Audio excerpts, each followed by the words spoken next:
आज बात करना चाहते हैं हमारे आने वाले नववर्ष पर, जिसे हम लोग हिंदू नववर्ष या संवत्सर कहते हैं।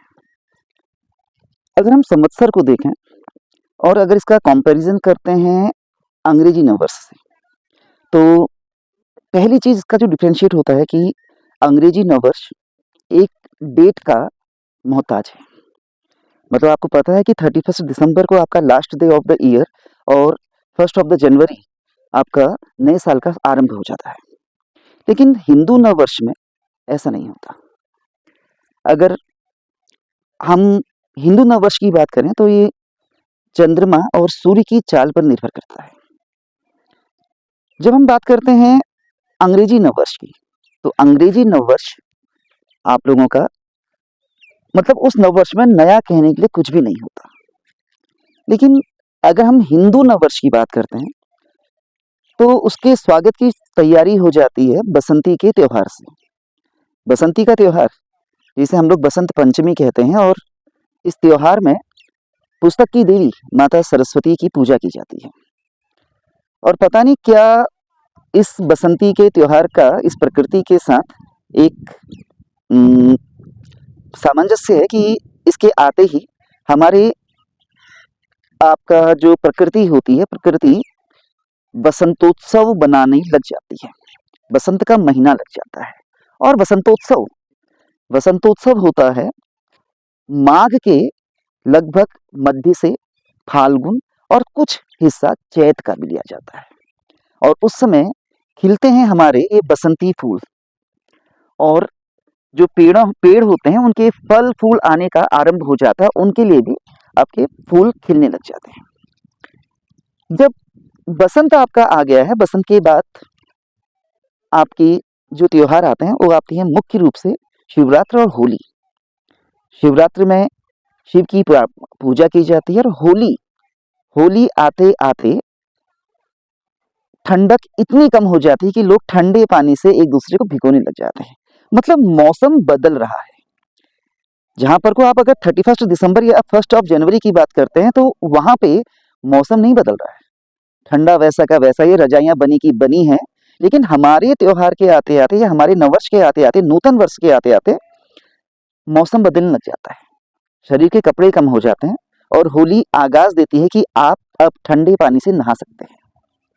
और उसके बाद जो फाल्गुन होता है, फाल्गुन जो हमारा लास्ट मंथ होता है, वो चैत का स्वागतोत्सव या चैत का स्वागत करने के लिए आतुर हो जाता है। चैत माह का जो शुक्ल पक्ष है उसका पहला दिन प्रथम नवरात्र कहलाता है। उसको कहते हैं प्रतिपदा, और वो होती है अमावस्या के ठीक अगले दिन। अमावस्या पूर्ण रूप से जब समाप्त हो जाती है तो प्रतिपदा लगती है, और हमारा नव वर्ष, नूतन वर्ष, नव संवत्सर आरंभ हो जाता है। इस नव संवत्सर में आपका पूरा मौसम बदल जाता है। बसंत आपका चारों ओर फैला हुआ होता है, फूल खिले होते हैं, रंग आपके हर दिशा में दिख रहे होते हैं, और धरती जो आपके दिसंबर जनवरी के महीने में मरणासन्न हो गई थी, वो अब जागृत होने लगती है। उसमें ये हरी हरी पत्तियां या घास उगना आरंभ हो जाती है। मतलब ये जीवित होने लगती है, लाइफ आफ्टर द डेथ। तो जो सूख चुका था अब उसमें पुनः जीवन आरंभ हो जाता है।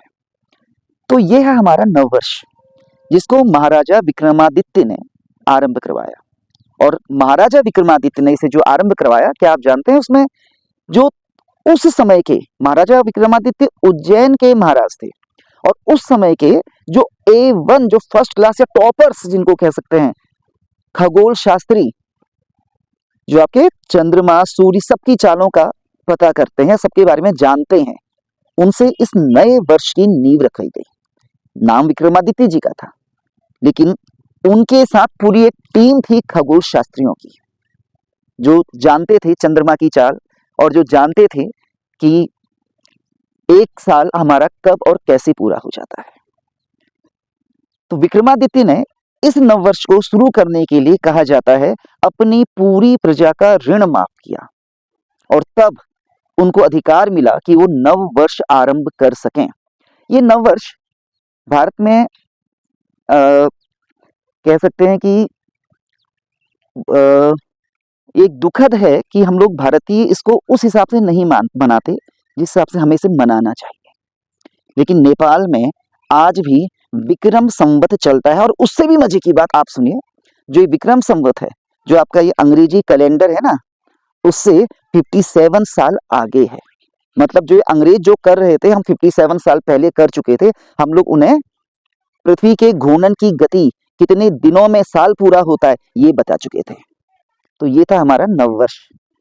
अब देखना है इस बार आप लोग अपने नववर्ष के लिए, इस विक्रम संवत के लिए जो अब आने वाला है, और कैलकुलेशन करनी है। आप कैलकुलेट कर सकते हैं, जो आपका आज का साल है, जो भी है आपको पता होना चाहिए, उसमें 57 ईयर्स आप जोड़ लीजिए, तो आप वहां पर को विक्रम संवत में पहुंच जाते हैं।